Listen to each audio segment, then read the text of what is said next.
to the virtual mini-plenary session. There will now be an opportunity for silent prayer or meditation.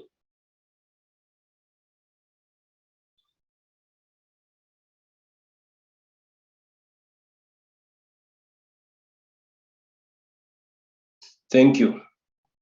Honorable members, before we proceed, I would like to remind you that the virtual mini-plenary is deemed to be in the precinct of Parliament and constitute a meeting of the National Assembly for debating purposes only.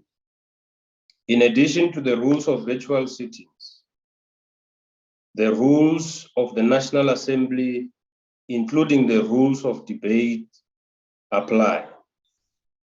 Members enjoy the same powers and privileges that apply in a sitting of the National Assembly. Members should equally note that anything said in the virtual platform is deemed to have been said to the House and may be ruled upon.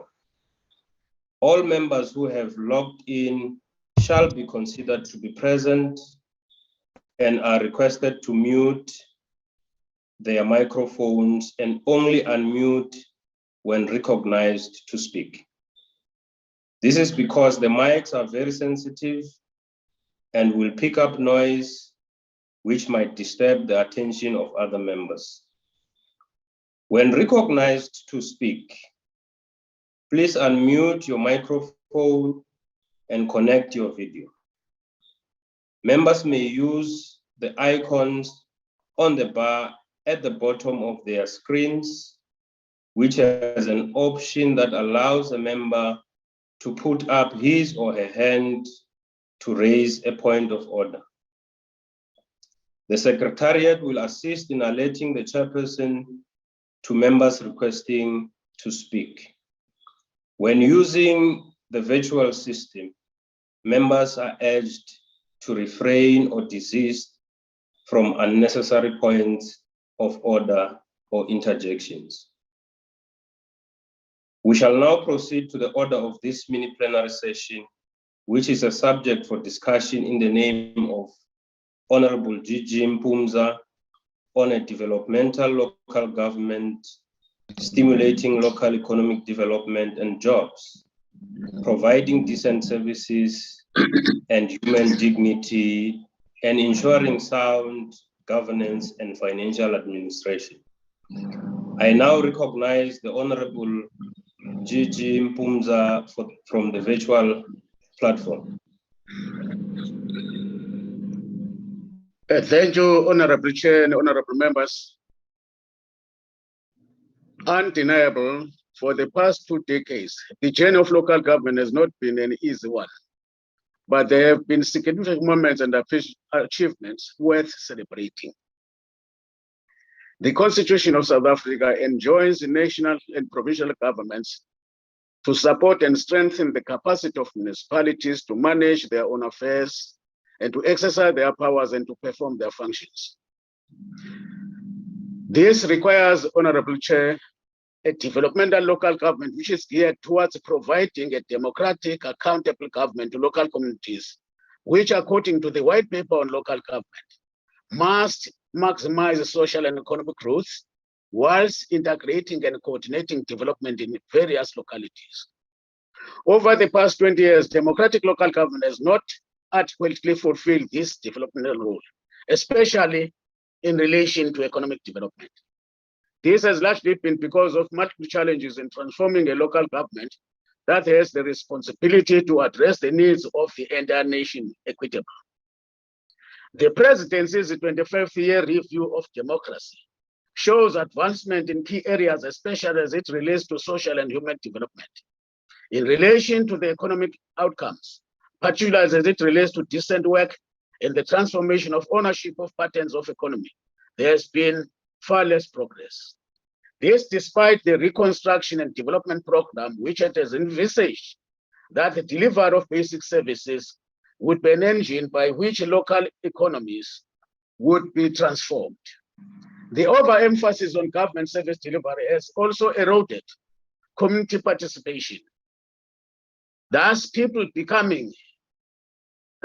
instead of becoming their own liberators together with the government, has been replaced by communities waiting for local government to deliver services, thus disempowering communities and building anger when these services do not arrive. The ANC fundamental task is the strengthening and revival, and in many instances, transformation of municipalities.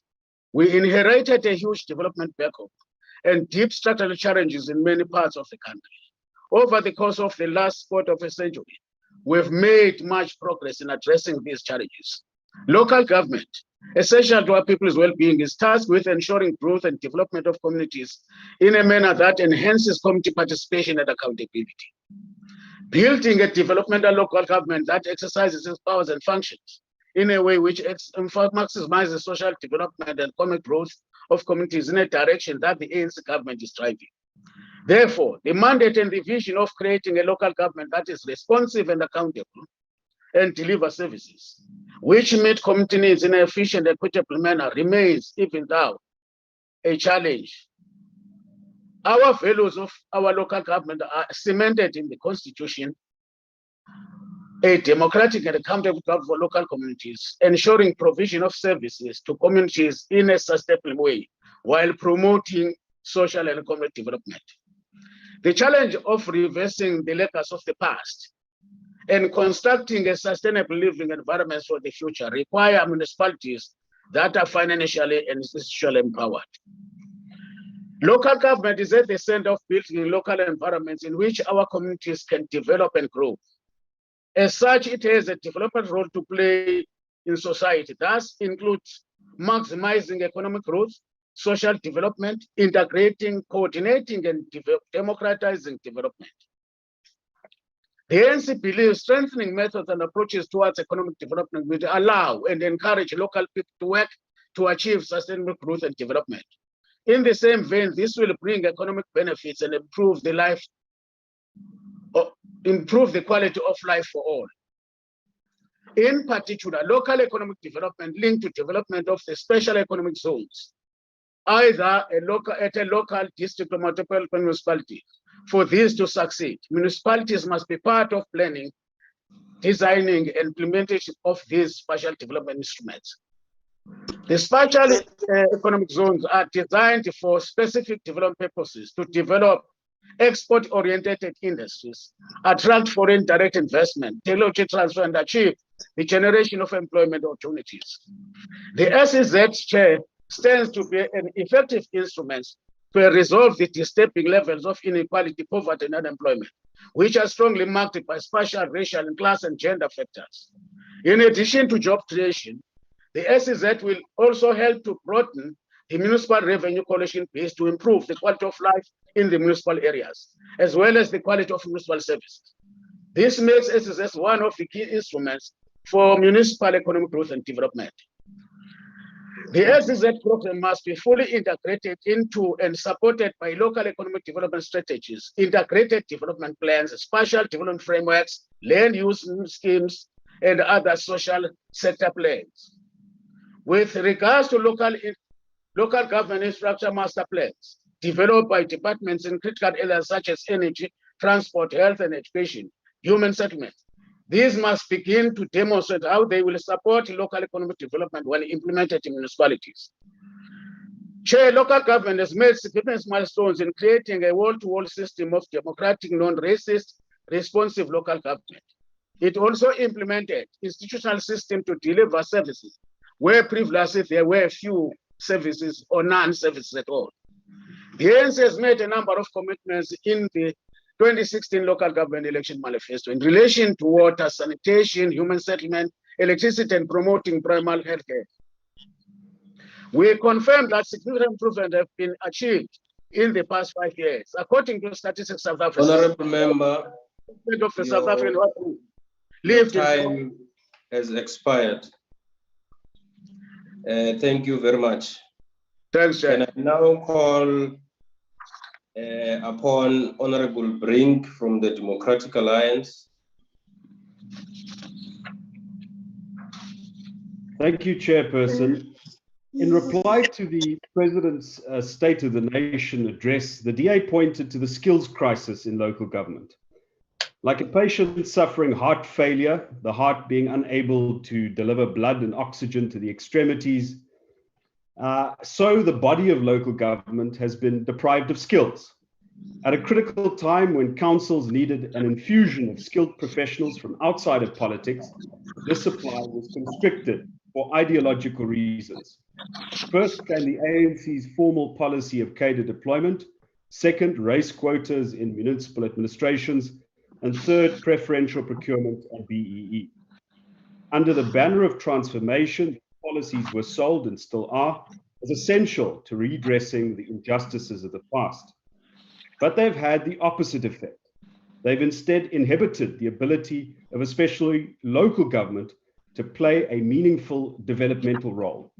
Outside of the Western Cape and a few of the metros, more and more municipalities are now rolling back the frontiers of development.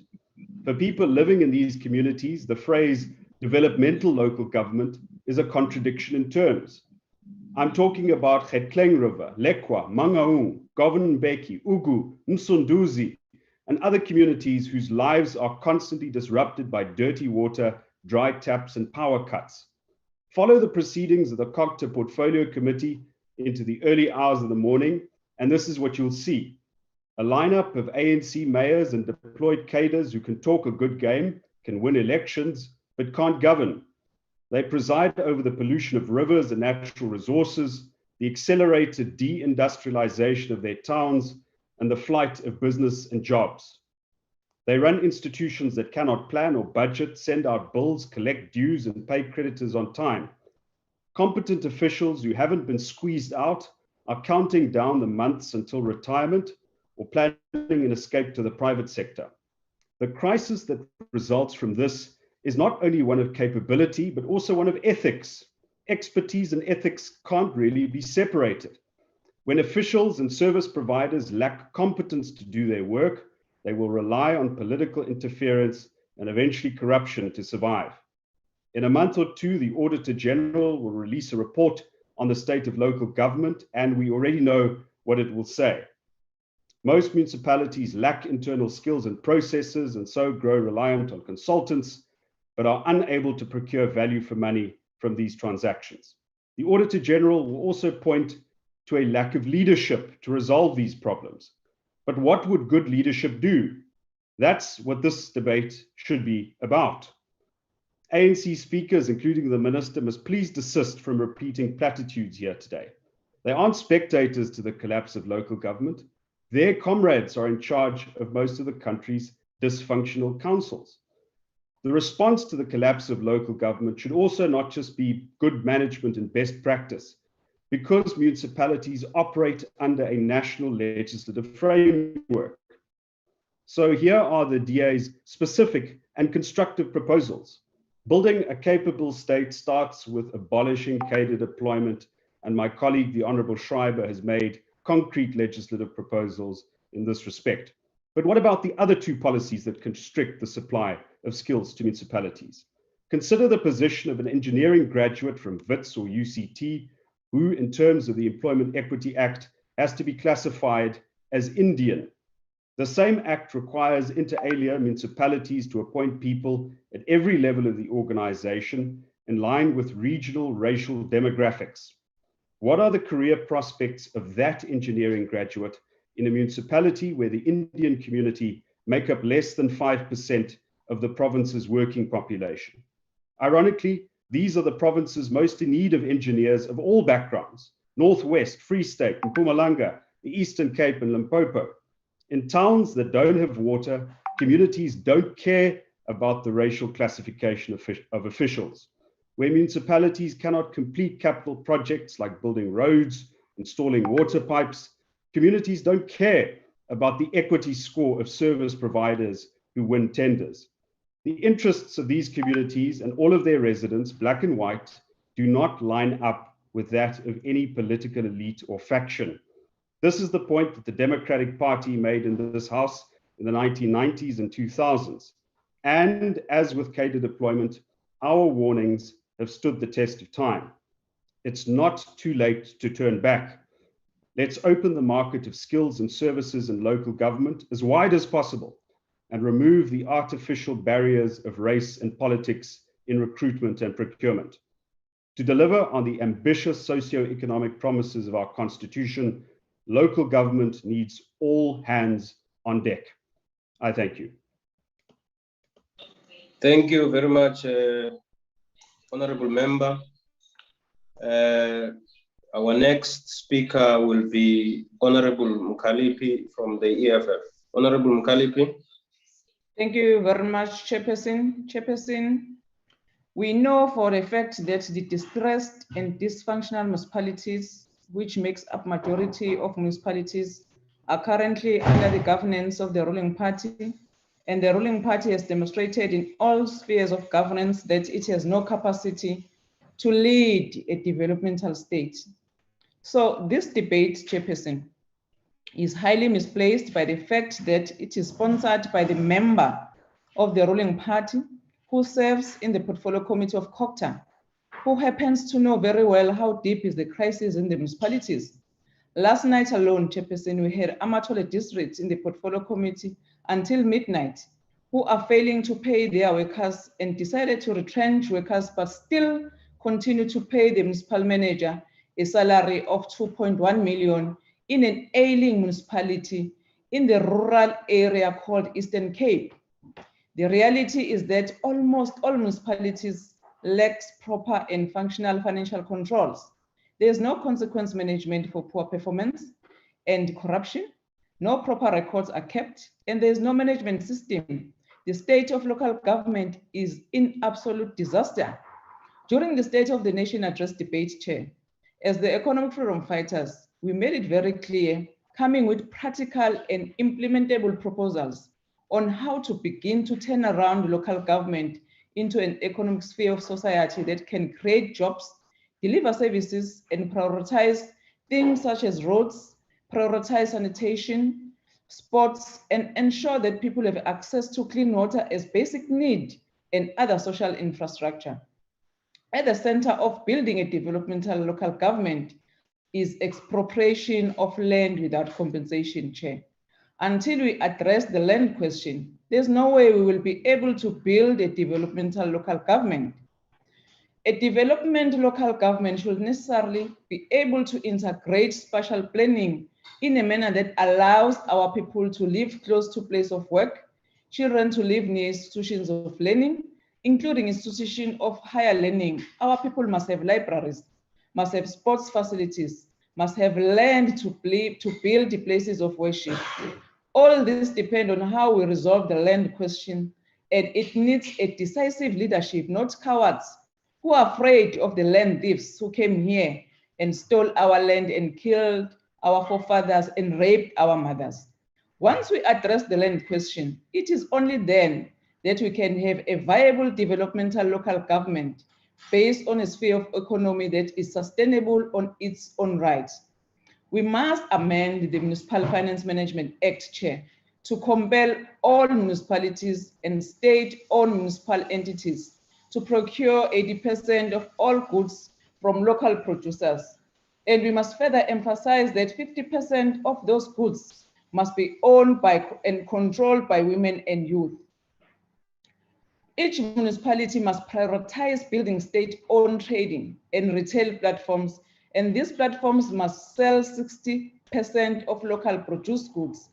Lastly, South Africa's industrial policy must be based on large-scale industrialization and must be a clear link of massive industrial strategy and local development plans with development of small businesses, including small businesses in all strategic sectors of economy, such as agriculture.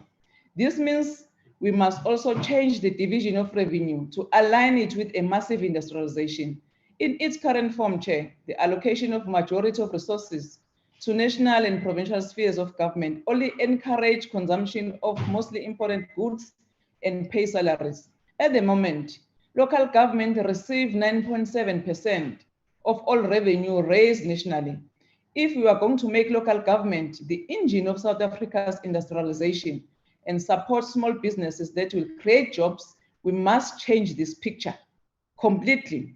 Majority of revenue raised nationally must go to local government, but it must go to local government that will appoint qualified people, not those people who are deployed by the ruling party who are killing our municipalities. We need to appoint qualified people such as engineers, artisans, city and town planners, scientists, administrators, accountants, and auditors, and not depend on tender and consultants. Local government must in-source services that are at the center of service delivery. We must abolish tenders of security guards, cleaners, of municipal infrastructure, maintenance for infrastructure, and all other services. In this way, we will resolve the crisis of corruption pandemic that have killed our municipalities. And we ought to build developmental local government that will create jobs and deliver services without stealing taxpayers' money. We know that the ruling party has sponsored this motion almost every time when we approach local government elections, and they don't mean it, and they do not have intention to build a developmental local government. These are people who do not pay their workers at Lutuli House as we speak right now, and are busy retrenching workers here in Parliament who have worked for the institution for more than 10 years. And these workers have been subjected on 3 months contracts for more than 10 years. Can you tell me what type of an exploitation is this? So Honorable Mpumza, as a sponsor of this debate. Honorable Mkalipi, your time has expired. Thank you. Thank you very much, Honorable Mkalipi. After the local government. We will now, thank you very much, Honorable Mkalipi. Our next speaker will be Honorable Lesoma. Honorable Lesoma.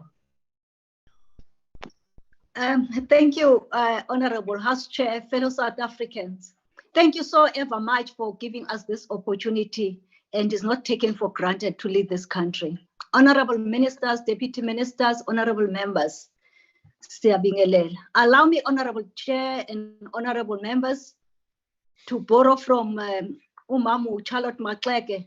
I quote, "This work is not for yourselves. Kill that spirit of self and do not live above your people. Them. If you can, rise. Someone with you." I close quote. Objective 2.2 within the ANC Rule 2 of the Constitution states that the ANC aims to promote economic development for the benefit of all. Also refers to the South Africans having put the ANC in charge,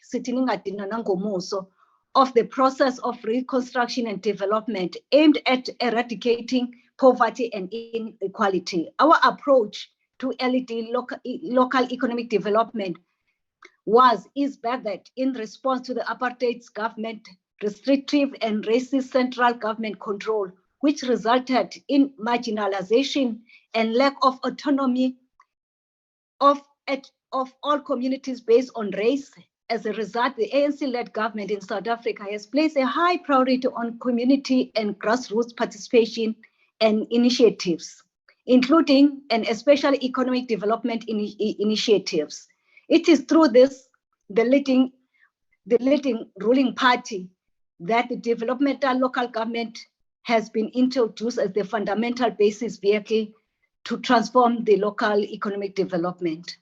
We therefore, Honorable House Chair, view local economic development as an integral part of socio-economic development and local government, led by municipalities as leaders and hubs of local government development. This has resulted in the ANC leading the drafting of policies, strategies, and position papers, which place the local government sphere at the center of the economic development in South Africa.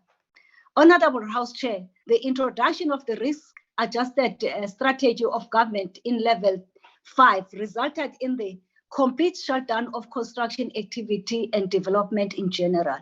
This caused widespread job losses in the construction industry and is halting many investments. It is estimated that approximately 10 billion worth of foreign investment that was to be invested in Durban, using Durban eThekwini Municipality as a case study in this debate, Honorable Chair, has been put on hold due to the drop in demand as a result of COVID-19 and insovereign rating downgrade. Invest Durban has reported that another 8.5 billion is at risk at being lost. With the resumption of some construction activity from level 4 of the lockdown, the municipality is moving quickly to protect the jobs and livelihood of the households of thousands of people that work within the sector. And we are happy that now we're at level 1, things will move faster and the investment is going to come and be confirmed. This plan seeks to create an extraordinary environment that boosts construction activity at all levels, from house extension to large FDI projects. While construction jobs are short-term in nature, it will create stimulus that pushes the economy back onto a growth curve and results in a new developments that will create permanent jobs while resulting in infrastructure gains. Together with investment promotion and retention activities that create continuous pipeline projects are being implemented as we speak, Honorable House Chair. These are conducted in alignment with the President's Economic Reconstruction and Recovery Plan, which aims to inject 1 trillion of new investment into South Africa's economy through strategic infrastructure projects financed by the Infrastructure Fund. This is also in alignment with the ANC's Reconstruction, Growth and Transformation document, which proposes infrastructure-led recovery of the country's economy. Business for South Africa estimates that between 4 trillion and 6.4 trillion worth of investment and funding is required to reboost the South African economy, meaning that investment at the national level are important but not sufficient. Private sector investment is therefore critical in ensuring South Africa's recovery, which requires municipal facilitation. This again, Honorable House Chair and Honorable Members, emphasizes municipalities' role as a hub of local economic development. The informal sector, as well as small business in the townships and rural areas, are the most vulnerable and least likely to receive support from the existing COVID-19 relief programs. This business consists mostly of traders in the retail sector, such as street traders, spaza shops, personal services, and restaurants. It also includes home business, micro manufacturing, and production of construction material, although these are the fewer in number. Honorable House Chair, considering the dire need to reduce inequality and create employment in areas and sectors where unemployment is most pronounced, the prioritization of support to enterprises in the townships and informal economy is fundamental to addressing poverty and reducing inequality, while creating sustainable jobs and functioning cash economy. For an example, there where we are going to borrow from eThekwini one, we are saying that set aside COVID, which is not limited because other municipalities are also doing this. Set aside of COVID-19 procurement for cooperatives and micro enterprises related to the government, warehouse, PPEs, and other opportunities. Secondly, assisted business in rural township and informal sectors to apply for national support. Thirdly, indirect subsidies to the informal sector by providing a 6-month rental holiday for business, for informal business might go a long way. The agribusiness program set up to facilitate linkages of small agribusiness to provincial and national public and private sector programs will assist to boost the economy. The rural economic recovery is led by the Department of Rural Development and Land Reform, which has 3 programs for economic development of rural areas, namely rural infrastructure development, rural enterprise and industry development, and National Rural Youth Service Corps. However, municipalities are also have a responsibility to develop their own rural communities and often have the most intimate in understanding their own rural communities' needs. Through the EPWP which seeks to create jobs as well. Job creation is central to the development of rural areas, and despite the onset of the COVID-19 pandemic in South Africa, however, 500,000 EPWP work opportunities were created from April to December in Durban in particular. When narrowly considering rural areas specifically, quite a number of EPWPs projects were carried out through provincial and rural development and agri departments. Over 6,000 gross work opportunities were created, and over 66.9 million in calculated wages were paid out to employees over the same period. The CWP program, which is designed to provide a job safety net for unemployed people of the working age, while the unemployed in the poorest of the municipalities' communities are job seekers. They are allowed to do much needed community work and paid a stipend, which provide them with extra cash for jobs hunting activities. These poor citizens are often based in the rural homes and women-headed families. Again, these programs are run through local government structures, as this is the level at which development implementation is required. The local municipality is again the hub of economic development in this case. Examples of Izibambele program in KZN is a poverty alleviation program for previously disadvantaged individuals. It consists of creation of sustainable job opportunities for poor rural families, where beneficiaries conduct essential road maintenance tasks in exchange for a monthly stipend. Those ones who get a guaranteed source of income, they will say, ayisho lutho lento, kodwa iyaxosha ikateziko mawuyibheka nje kubantu abangathathi entweni.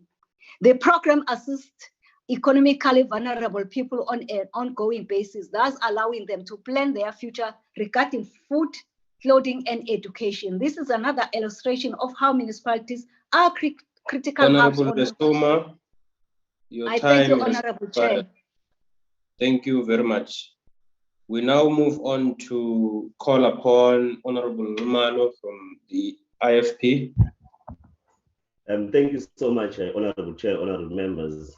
Chair, as we continue to traverse the global uncertainty associated with the coronavirus pandemic, the harsh lived reality faced daily by millions of South Africans is becoming more apparent.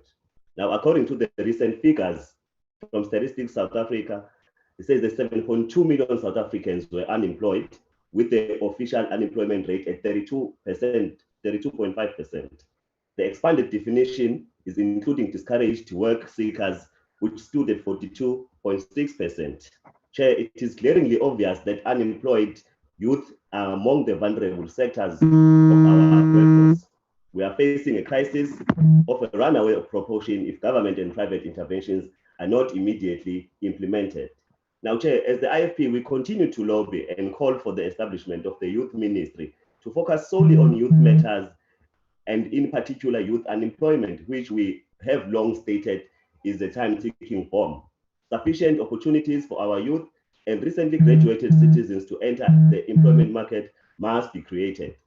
Therefore, Honorable Chair and Honorable members, the local economic development must be both the incubator and the catalyst for sustainable jobs and economic growth, at local levels in municipalities. The SMMEs model can be followed here, but on an even smaller scale, just to suit the local economy. It is no secret that local communities are best suited to address their own needs and challenges and should partner with government to stimulate economic development. Traditional leaders, Honorable Chair and Honorable members, must be also recognized, consulted, and provided with more formal roles in local government. The accumulated wisdom of these leaders is underutilized, or if utilized at all, and it will greatly assist communities to chart their own paths towards sustainable economic and growth and development. Chair, when we speak about youth unemployment, we must address the issue of illegal and undocumented migrant workers. Now, South Africa States SA puts the number of foreign-born people living in South Africa in 2020 around 3.9 million, both documented and undocumented. While the IFP is in no way advocating for any kind of xenophobic or Afrophobic means, we need to put measures in place to reinforce particular jobs for South African youth, especially the low skilled and semi-skilled sectors, with work permits only granted for scarce skills jobs. As proud patriots, we merely wish to see South Africans able to access opportunities in the country of their own birth, as would be the reason Honorable Ngumalo, in the other country. time has expired. Thank you very much. The next speaker will be Honorable Groenewald. Dankie, agbare huisvoorsitter. Agbare huisvoorsitter, Suid-Afrika is in die moeilikheid. Hierdie skip is besig om vinnig te sink.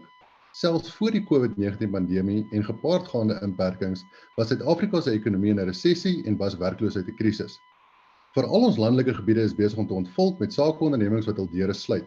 Dit grootliks as gevolg van swak dienslewering. Geen besigheid kan suksesvol wees terwyl daar nie betroubare water en elektrisiteitsvoorsiening is nie. Ook nie wanneer die wol vrylik in strate afloop nie.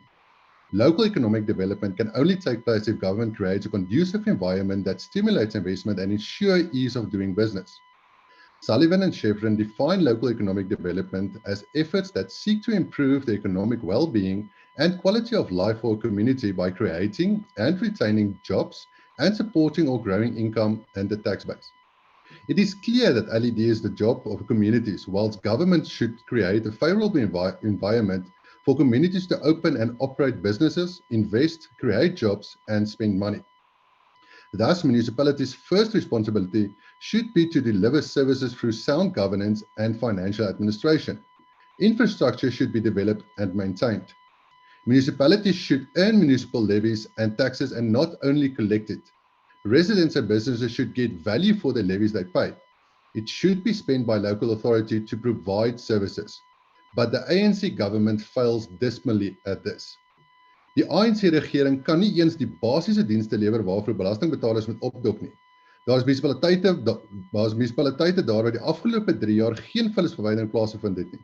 Dorpe waar daar geen watertoevoer is nie en dorpe wat die meerderheid van die week geen elektrisiteit het nie.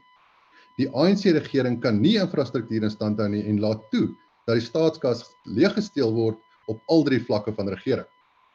The ANC government's empowerment policy failed. The racially based empowerment is not empowering anybody except a select few cadres. The Auditor's General Report shows year after year that there is a lack of sound governance and financial management.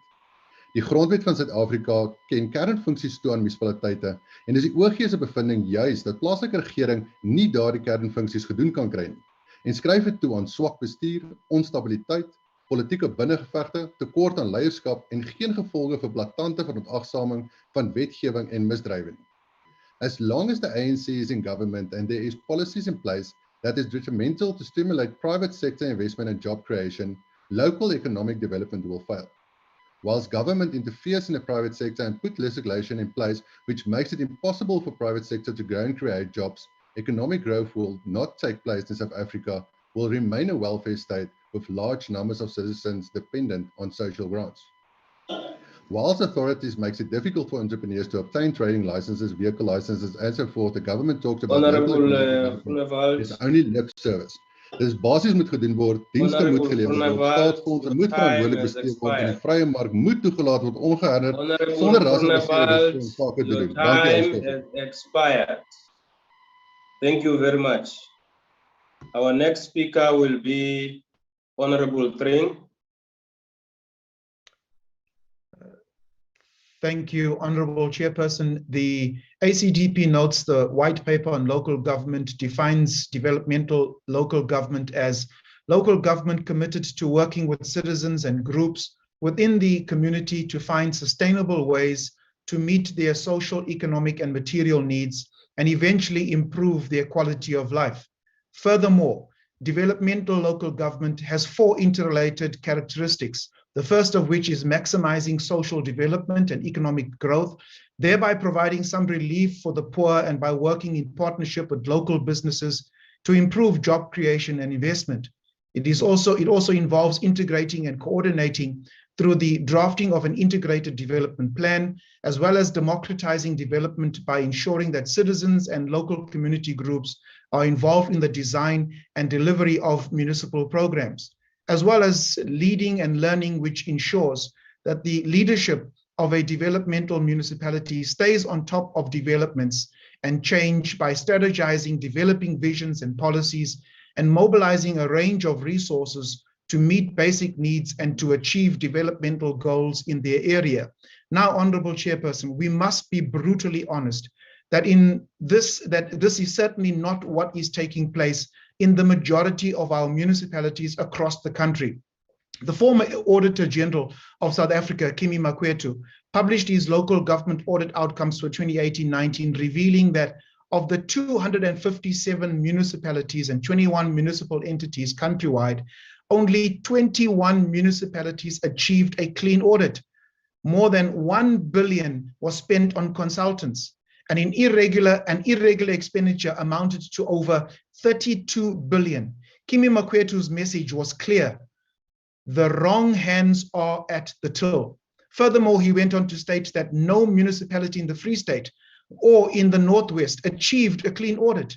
As one of the worst performing provinces, the Free State's municipalities are characterized by a lack of financial controls and an ongoing culture of a lack of accountability, as well as a tolerance for transgressions.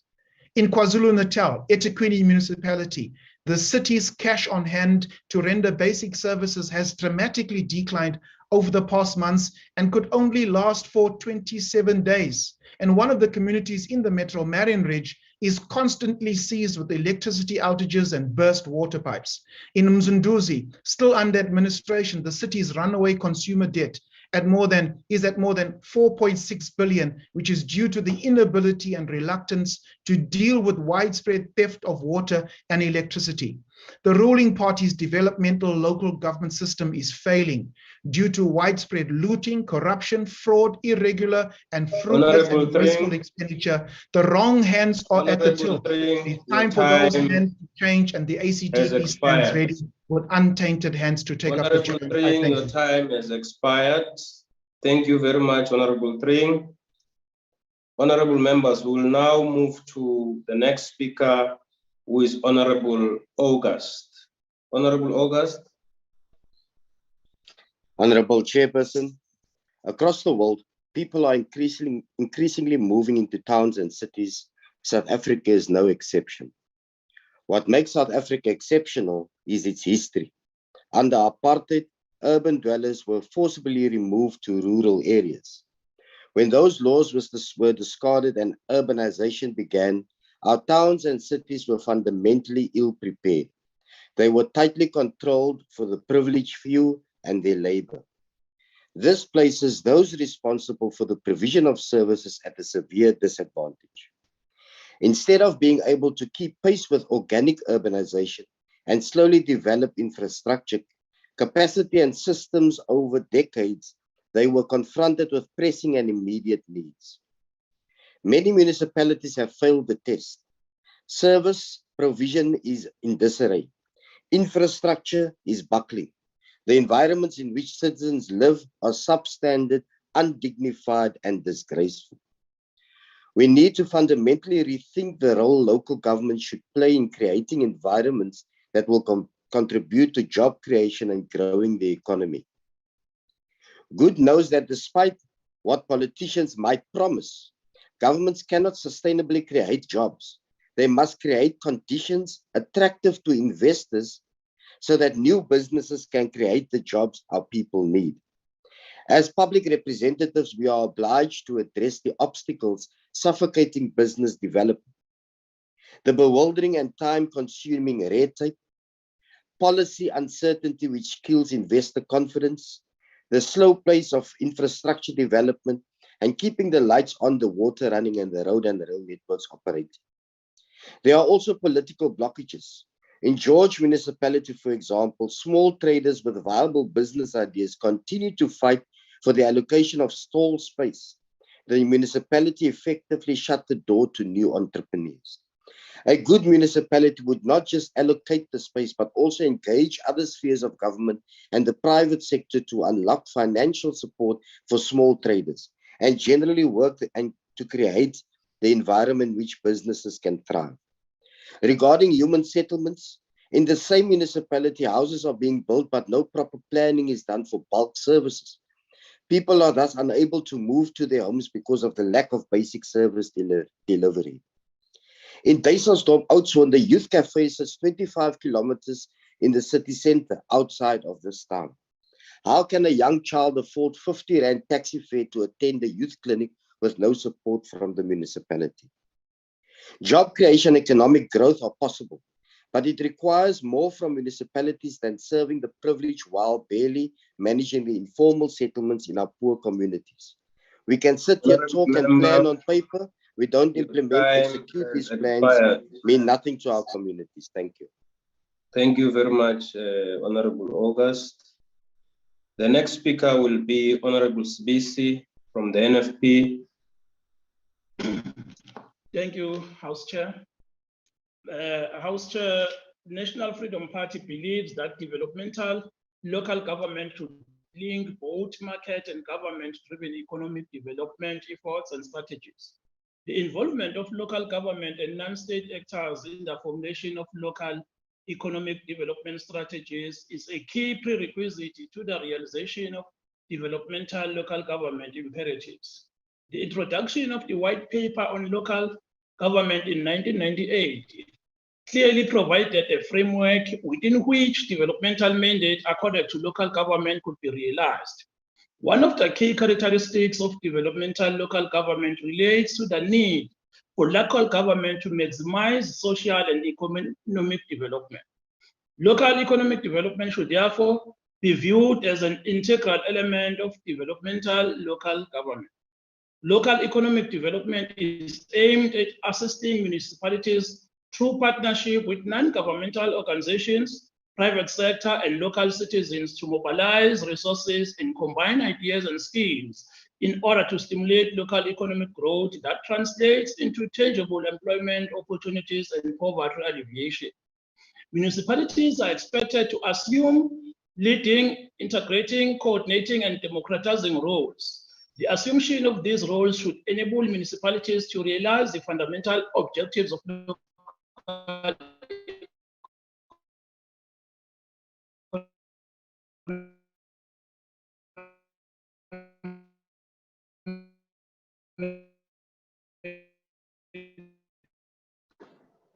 Honorable Sibisi, we seem to be losing you. Development, namely job creation, alleviation, local governmental relations framework, and government. House Chair.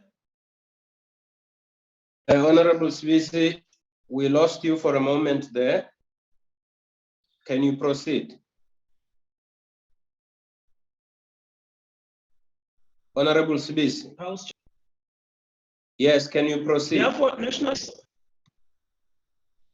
Yes, the National Freedom Party believes that it is appropriate to assert that local sphere of government remains an important player in ensuring sound and solid economic growth, effective poverty alleviation, and job creation within the context of developmental local government agendas. It is therefore essential for the developmental role accorded to local government should be accompanied by provision of adequate institution and administrative support systems, financial resourcing, and workable legislative frameworks. This impetus to build viable, efficient, and effective local government should also be informed by local economic development,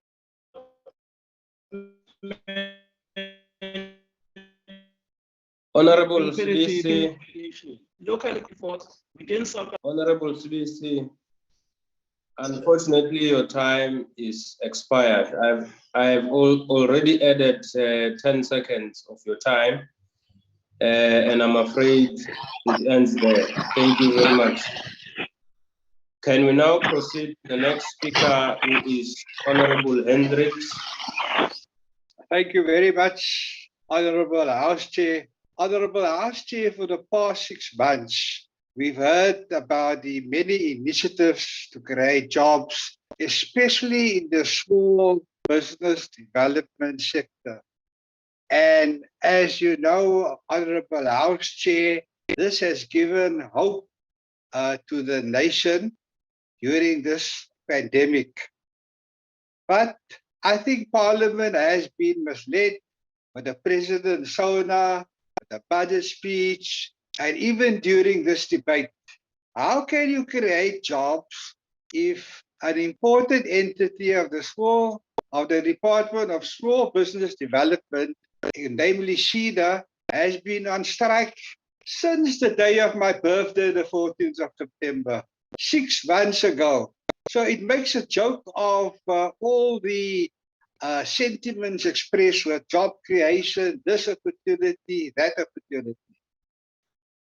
I don't know how local government can survive with this lack of support from national government. Then we speak about EPWP jobs, and there's now jobs for matriculants, but those are not jobs. It is efforts to alleviate for poverty alleviation. South Africa has subscribed to the National Labour Organization to have decent jobs. So if the government, if the governing party speaks about jobs, it must comply with those standards. President Mandela got the first award for supporting decent work. Comrade Winnie Mandela got the second award internationally for that. And all their efforts have now gone to null because South Africa doesn't create decent jobs in terms of the charter of the LIO and the necessary commitments that South Africa signed. National governments should hold the local spheres accountable through the Constitution, which compels them to deliver pro-poor-led projects with long sustainability. But how can we do anything, Honorable Chair, if the Small Business Development Department's key entity, SHIDA, is busy with industrial action for 6 months now?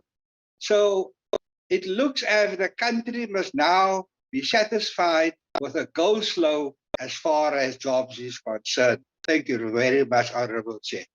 Thank you very much, Honorable Henry. Can I request that you mute your mic? Thank you very much.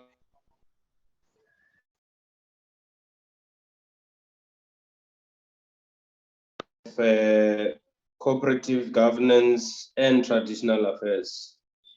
Minister.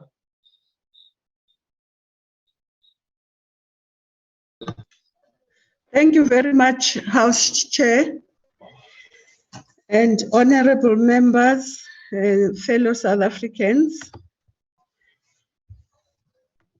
This debate comes at the twilight of the local government, and it gives us the opportunity to reflect on the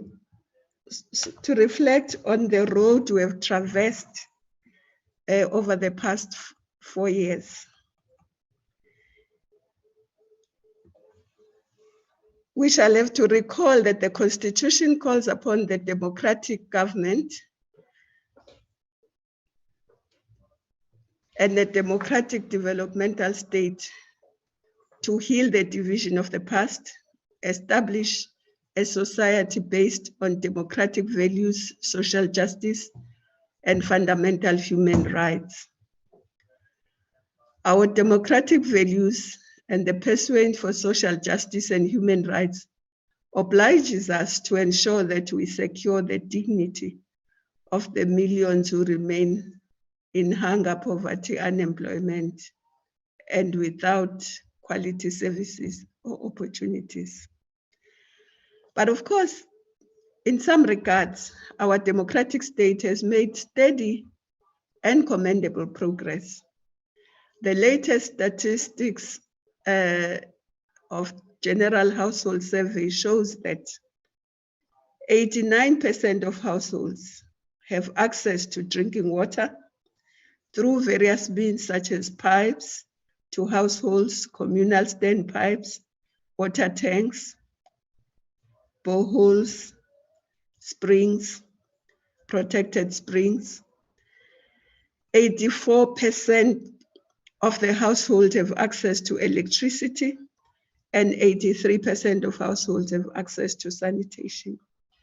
This is indeed remarkable progress, considering that during the apartheid government, the majority of people did not have access to all these services. However, this remarkable progress has not been without challenges.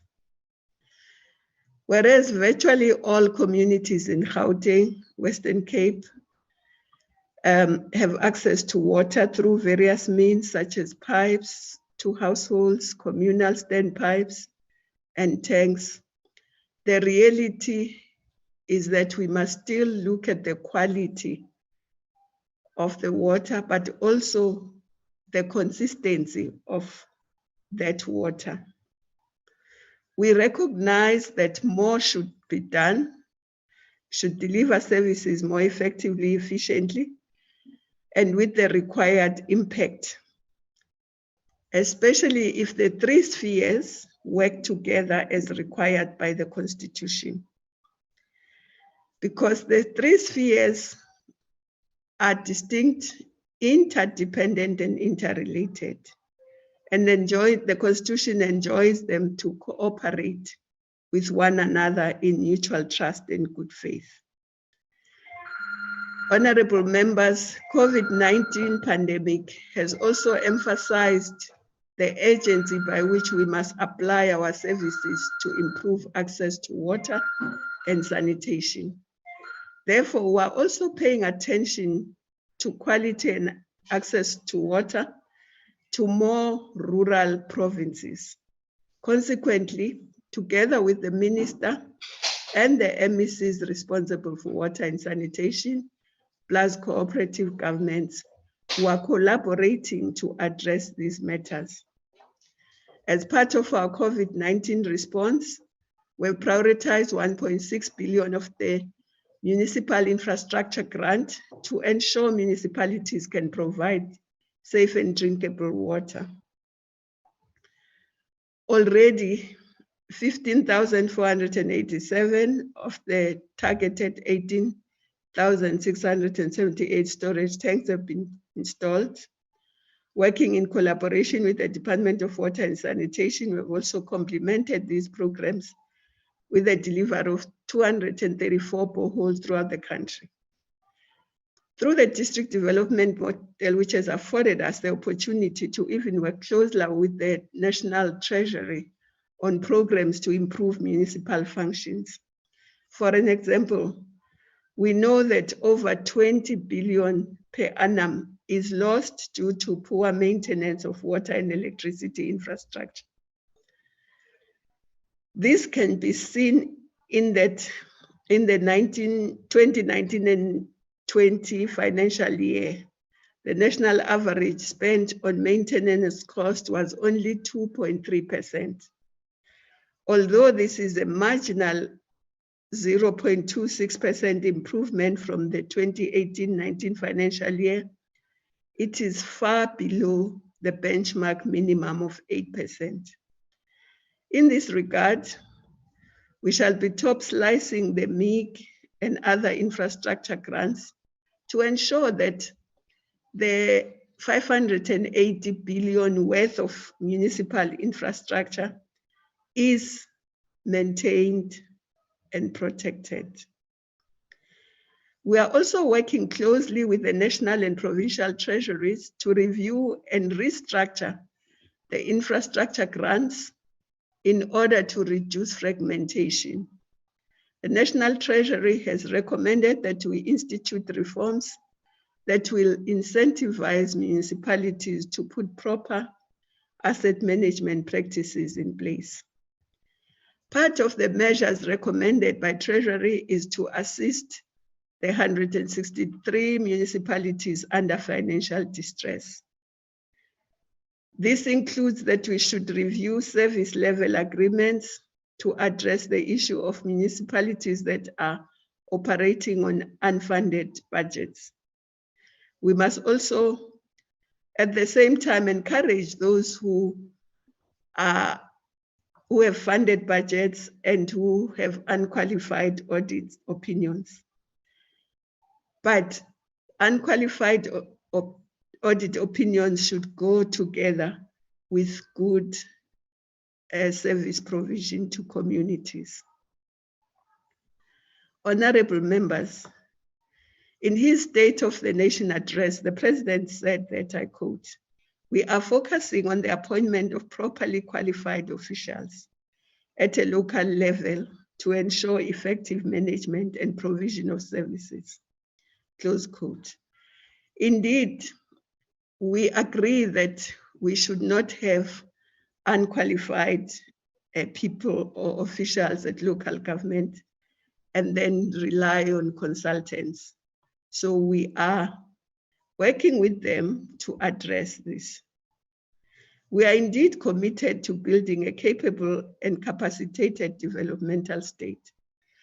Such a state must work with all of society to unlock opportunities and meet the development aspirations of our people. We announced in 2019 that we have requested the National School of Government to introduce local government specific training modules, which they did not have. I'm pleased to announce that this has been done. Therefore, we take this opportunity to encourage current and incoming municipal leaders, managers, and workers to take up the course, which is also available online. This will go a long way towards developing the capacity of municipalities. The development of a capable state requires the entire government system to be geared towards supporting municipalities to ensure that they are fit for purpose. That is why we will be reviewing the organizational structure of local government. This will need to be complemented by the building of the requisite skills, including those of financial, technical, engineering, and other skills that are needed for long-term planning. With regards to the latter, we are collaborating with DECO as well as the private and academic sectors. We intend to build a dedicated cadre of visionaries and public servants who can lead and drive our developmental state aspirations. Honorable House Chair, our municipalities have the responsibility to work with the other spheres of government and the social partners to unlock the potential of our people and develop local economies. We must therefore carry out our constitutional mandate of ensuring that the national, provincial spheres of government do support local government to meet its development outcomes. That is why we are making progress in implementing the district development model so that we may better coordinate and integrate our efforts in the public service while crowding in the investments of the private NGOs and civil society, labor, religious, traditional communities, and donor sectors. Already in the pilot state of the DDM, most notably in Waterberg, we've begun to work together with the private sector who have availed their sector-specific expertise so that we may get real and tangible opportunities to ordinary citizens, especially women and youth. And of course, this addresses what one honorable member said, that we must create an environment where business would be able to contribute in job creation. This also implies stronger and better capacitated LED units that can lead local economic development and facilitate for investment. To this end, we've been working closely with the Presidential Investment Infrastructure Office led by Dr. Spudla Ramahuba. In our visits to the districts, we've been working with them, and they are already assisting some of the districts in their infrastructure projects. We're also working with the districts to ensure that small business and cooperatives benefit from those projects of government procurement in general. In our SONA response, we also detailed the progress in the implementation of the DDM.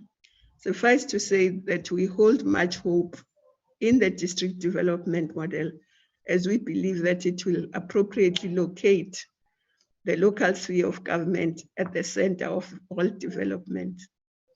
Through the DDM, we'll make our communities more productive. We must also pay special attention to reversing the apartheid spatial planning legacy. To that end, we intend to create spaces which are productive, livable, and comfortable, and safe for women and children. The promotion of local economic development, community empowerment, and redistribution is absolutely critical. Of course, we agree that the land is important, the land issue is important. That's why there's an ad hoc committee in Parliament that's dealing with this matter. To this end, we are also working closely with the Department of Rural Development and Land Reform. Our partnership in securing tenure of rural communities, particularly women, whilst also promoting agrarian reform. Such reform will also consider the cooperative spirit of our rural communities. Honorable members, over the years, the provinces have implemented interventions in various municipalities. We've had members saying that there is no consequence management when there is misuse of funds or corruption. But let me say, we are doing exactly that, consequence management. If you look at Northwest, for instance, which is under Section 100, we've had 10 cases that have been finalized, 51 cases are under investigation, and 16 are before the courts. These are accompanied by preservation orders to the value of 80 million rands. We are a nation hard at work because we believe in consequence management and the development of local state. As part of the review process, COGTA, together with the broader government sector, will undertake a 21 review of local government. We will, in due course, be approaching this and other houses for their inputs to this important process. Critical to this review is the sustenance of growing the economy, which is capable of extending sustainable and equitable benefits and opportunities to all our people, especially those in the rural areas and townships. Honorable members, the upcoming local government election offers all of us an opportunity to further shape a more just economic system that leaves no one behind. This will require that we focus on ensuring that the national and provincial sphere effectively collaborate with the local sphere so that we may all be more agile, more responsive as we drive the longer term development agenda. Honorable The Minister. upcoming local government elections. Honorable Minister, I have given you extra 10 seconds and I'm afraid the time is up. Oh, 16 minutes is over. Thank you, Chair. Yes, thank you very much, Honorable Minister. We will now move on to Honorable Spice of the DA. Thank you, Honorable Chairperson. Honorable Chairperson, as much as this committee is happy that the AG was given teeth last year through new legislation, I fear that in many cases it was false teeth, because they must have been asked to put it on a shelf somewhere for some ANC-run municipalities. As we speak, many municipalities around this country are still bogged down by qualified, adverse, and disclaimer audit findings, corruption, unethical governance practices, and poor or no service delivery.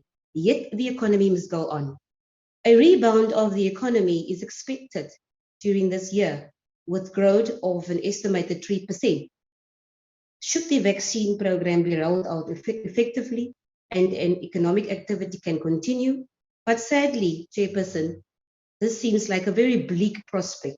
And in the light of this, it becomes increasingly important that local authorities gear themselves in the unlikely event that this doesn't happen. The foundation of local economic development won't change, but the focus area needs to shift as the needs of local economies have changed. Suddenly, a priority sector like tourism is no longer growing. You are sitting with shifts in CBDs due to people working from home. The event industry is on the verge of collapsing, so your LED priorities from a year ago has changed. A handful of municipalities has developed economic recovery plans, mostly situated in the Western Cape. The issue, however, is there funding to implement these plans? Pressures on local, provincial, and national economies from businesses in the private sector are increasing. Do we know what these plans are? Can we support the new needs? No, I am afraid not. Not if municipal revenue streams are at risk. But what are we doing about this, Chairperson? We rather hear about organograms that are bloated and filled in branch meetings, tender ads that are finalized in restaurants and bars late at night, the MFMA and PFMA that are subordinate to Polokwane resolutions and instructions from Lutuliaus. Political infighting has now taken a new form of petitions in the Kokta portfolio committee meetings, where ANC comrades are taking each other on in full view of the citizens of this country. Last night, we heard that in the Amatola district, most municipalities have a salary bill higher than the equitable share. How can this be true? What needs to be done, Honorable Chair? It's very simple. We need to create an enabling environment through the ease of doing businesses, reduce red tape for businesses. We need to prioritize departmental focus, and we need to extend existing programs. We also need to develop new projects better suited to the new economic realities. We need to cancel traditional skills development projects in lieu of incentivizing employment through experiential learning that leads to jobs, on-the-job training, and income into households. We need to deliver business support through virtual digital webinars. We need to expand the SMME Booster Fund. We need to support firms by assisting them to understand the regulations. If we really want to stimulate economic development in municipalities, a few things need to be fixed. And the Western Cape have shown that we can do that. If the governing party wants to redeem itself, it should rid itself from corrupt political leaders at local government level who has clearly shown that they don't care about struggling businesses. This committee has had to listen to communities coming in front and appearing in front of this committee in terms of infighting and political rivalry. I want to say, Chairperson, the next time a deployed cadre from the ANC... Honorable Spice. Honorable Noluchungu, can you mute your mic?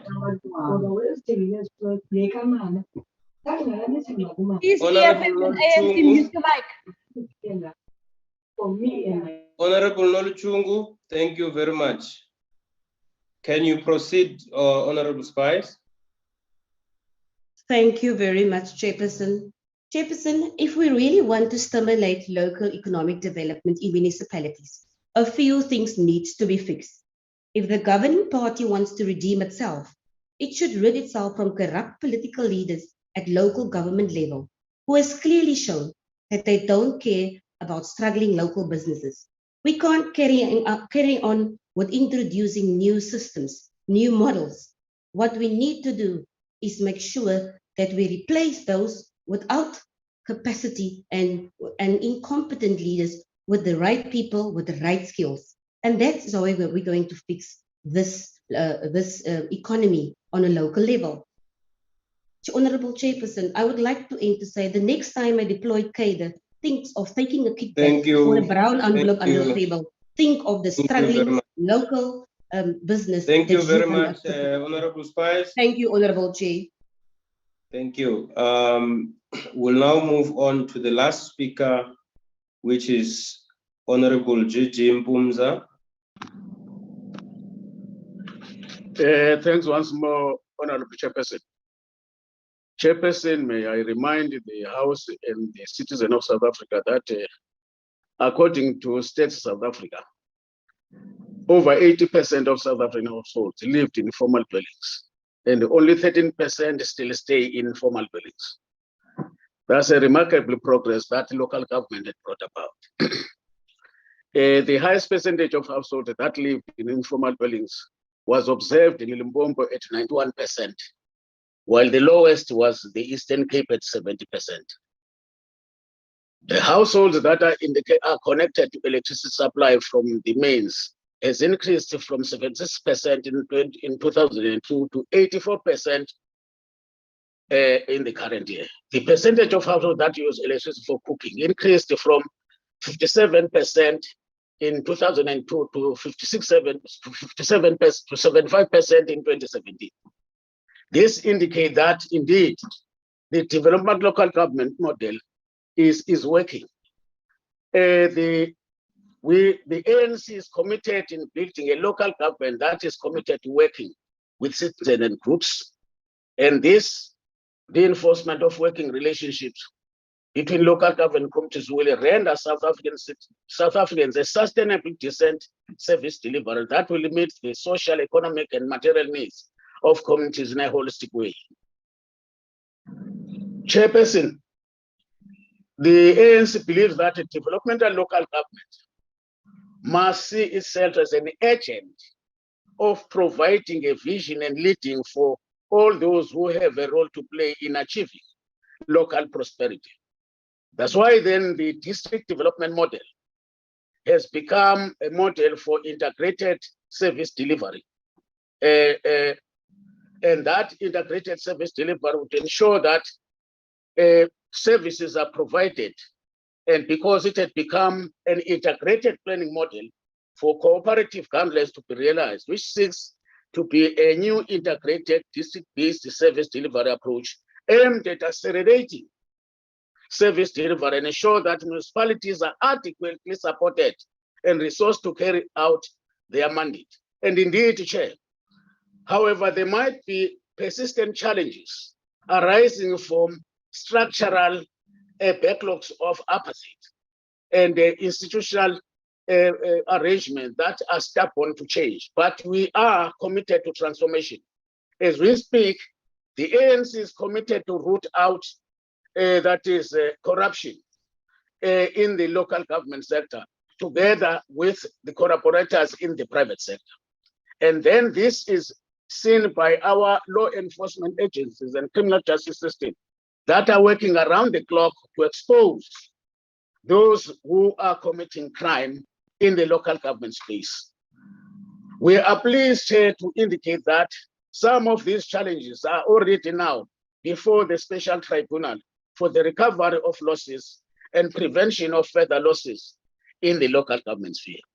It is indeed on this space that local government, the ANC is committed to the professionalization of local government to deal with the stubborn structural changes that had been there, as well as the emerging challenges that would show that sound governance that would bring about clean administration and audits would have to be in place. And we believe that this district development model will strengthen and preempt all the weaknesses that exist in the district model, because the skills that might be not there through this model, skills would be marshaled through this integrated planning and fostering cooperative governance. Good governance share will have to exist in professionalization. That there might be challenges indicated to the spillage in some areas in the municipalities. is not something that is only affecting municipalities under the leadership of the leading party in government.